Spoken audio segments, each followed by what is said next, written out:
The label tag genuinely, properly connects real descriptive text to a form field, making the actual field clickable via its label and readable by screen readers. In this video you'll connect real labels correctly. This real plain text genuinely looks like a label but has no actual programmatic connection. Screen readers can't associate it with the real field. The real for attribute genuinely matches the input's ID. This creates an actual, real programmatic connection.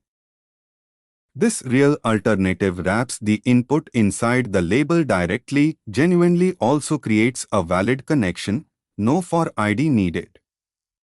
Label tag genuinely connects to an input sharing that real ID. Wrapping the input inside the label genuinely also creates a valid connection.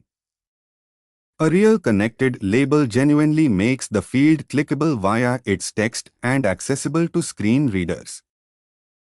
Fix a real unlabeled input in your own project by adding a properly connected label. Ready to explore real HTML5's newer specialized input types?